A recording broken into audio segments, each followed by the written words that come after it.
We're going to spend some time diving a little bit deeper into this idea of free will, and what I am suggesting is that you do not actually have any. The fact that you actually think you have free will is creating a tremendous amount of unnecessary stress, anxiety, and overwhelm for you. So, why does this matter?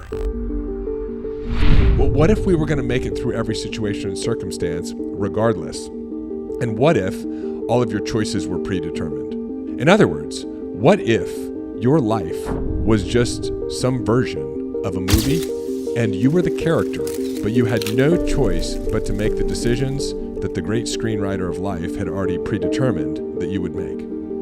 Now, if this were true, wouldn't you relax a little bit more about the decisions that you're making? In other words, if you knew that you were going to make whatever decision you made, no matter what you did, that you had no free will and it was predetermined, wouldn't you enjoy being that character a hell of a lot more?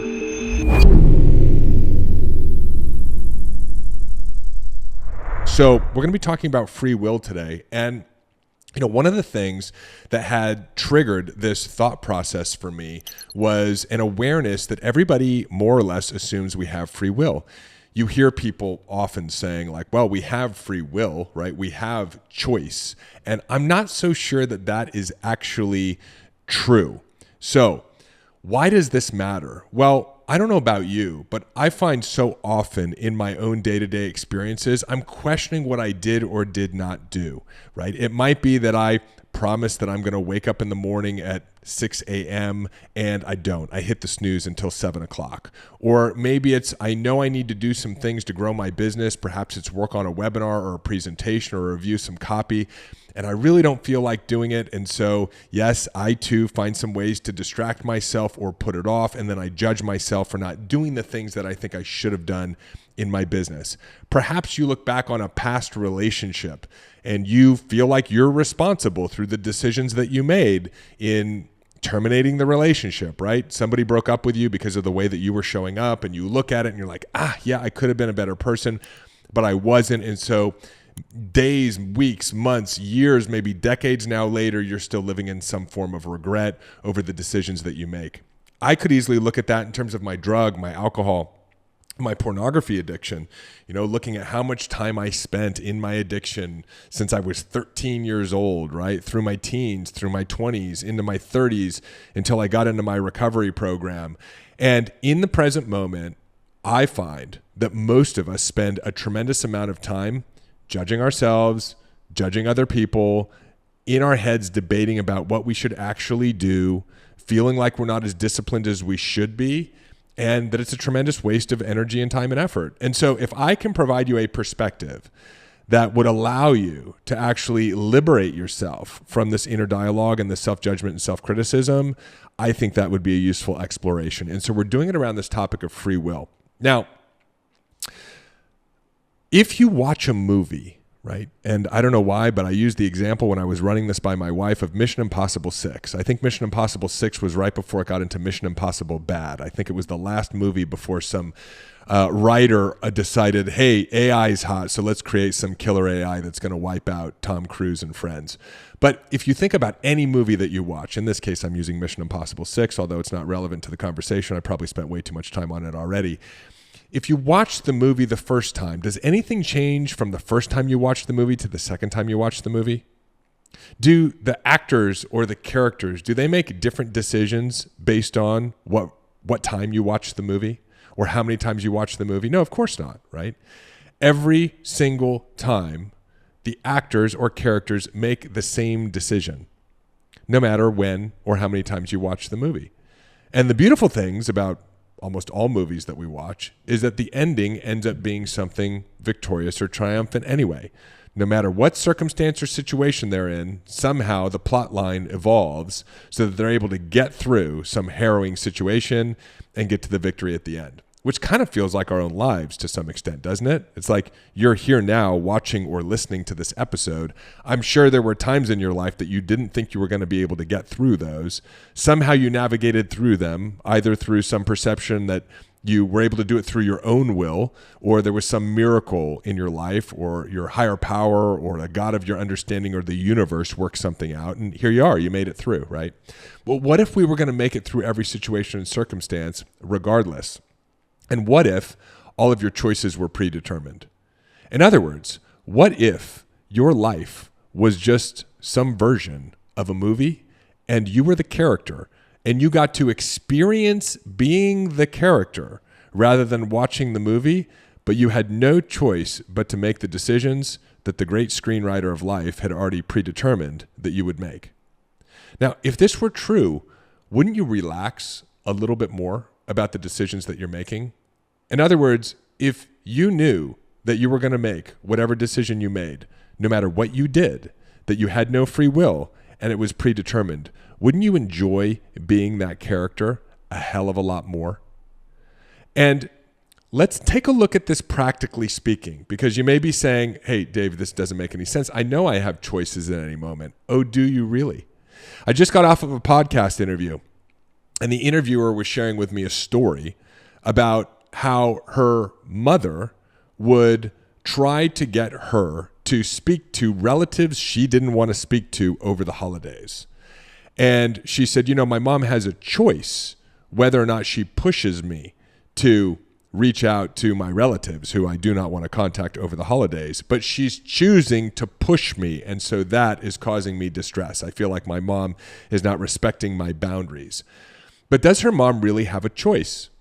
In other words, for who her mom has become, based on the early childhood programming, the beliefs that she has, which determine the way she thinks now in the present moment, and the personality that she's developed, and the emotions that she's feeling, and the actions that she has habitually tied to those emotions, isn't it predetermined that her mother is going to push her to reach out to her relatives, regardless of the way the interviewer of this podcast felt? In other words, every single decision you make on a moment-by-moment basis, isn't it predetermined by your history leading up until that point? I often look back on the times where I struggled in my addiction and the times that I decided to pick up a drink or pick up a joint or look at pornography. And I would judge myself for that. But as I started to do recovery work, I realized I had actually no choice at that moment. I had a perceived choice, but again, based on the pain I was in that day, based on the amount of recovery that I had, based on the circumstances and situations that I found myself in, mathematically speaking, it was 100% predictable and calculable that I would pick up the drink, smoke the joint, or look at porn. And then you could say, but Dave, at some point in time, you had a different choice, right? You actually chose to not drink, or you chose to not use drugs, or you chose to not act out. I'd say yes, but that too was 100% predictable because of the experiences that I had in my life leading up until that point in time, because of the scenes that preceded it in the movie, right? I had developed a capacity to make a different choice, and that capacity played out in that single moment where it seemed like I had a choice, but I didn't. In fact, it was 100% predictable that I wouldn't drink. It was 100% predictable that I wouldn't smoke. And it was 100% predictable that I wouldn't get online and look at pornography. So what I'm suggesting is the way that the human being operating system works, in every present moment, whatever you're doing, you had to do that thing. You had to get upset at your partner based on the set of data that came in. Your partner, for example, the way he or she looked at you, the things he or she said, how that matched up with the triggers that you had and the early life traumas that are still embedded within your nervous system and the way that you react. You had no choice but to be able to react the way that you did. Now, that reaction may have been yelling back at your partner, or that reaction may have been allowing the emotions inside of you to process without expressing yourself internally. But what happens in any given moment is 100% predictable. It can change over time, but it cannot change in the individual moment. So when you wake up in the morning and you decide to hit the snooze button, you had to hit the snooze button. And when you wake up in the morning and you get up right when your alarm goes off, you had to get up right when your alarm goes off.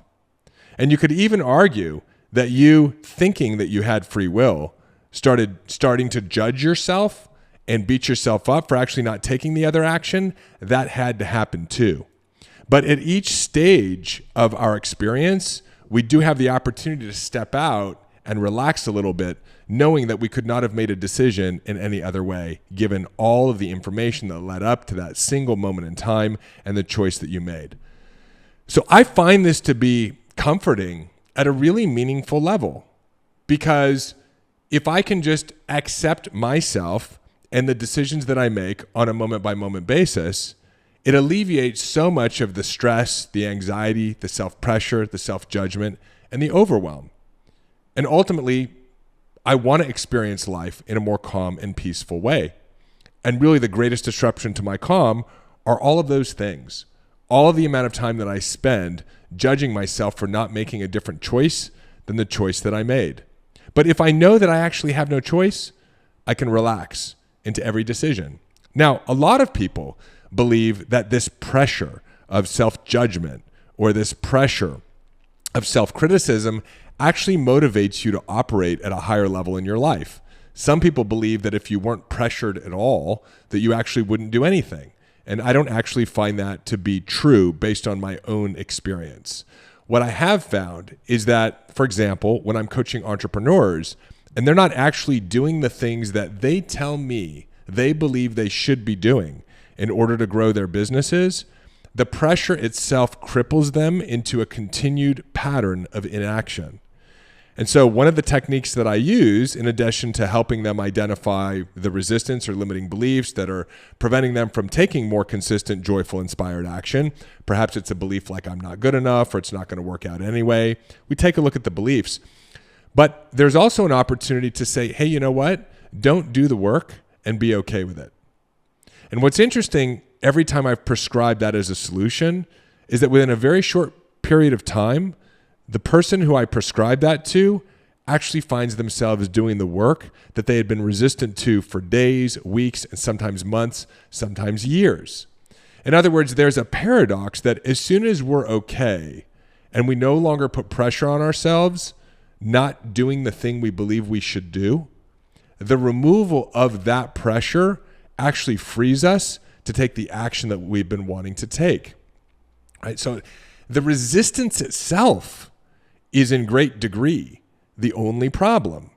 And if we could just give ourselves permission to actually be okay with whatever decision or choice we make, whether that's taking the action we believe we should take or not taking the action, whether that's going to the gym or not going to the gym, whether that's waking up early or not waking up early, there's a natural reorganization that takes place within the freedom of that no stress zone, that we actually start to adhere to the types of behaviors that are authentically the best behaviors that we could be engaged in. You know, if you think about it for a moment, right? We start out the new year with all of these resolutions and it creates a tremendous amount of pressure, right? It's great to have a structure and to set some goals and some new habits, but so much pressure comes out of missing one day of workout. You miss one day of working out, and now all of a sudden you beat yourself up for not working out, and you increase the likelihood that the next day you're not going to work out. Why? Well, because you're in a low energetic state, because you've been judging yourself, because you're not feeling vibrant, because you're not inspired, you're not in self-love, right? All as a result of the self-judgment and criticism. So how do we remove the self-judgment and criticism? We make whatever behavior we're engaged in okay. Now, if you go back to the addiction metaphor, that would be like saying, well, I'm aware that I'm an alcoholic, and so I'm going to make it okay that I don't drink. No, what I'm suggesting is that you strive for not drinking. But just like I experienced in my own recovery when I did have a slip, the worst thing that I could do was actually judge myself and shame myself for the slip.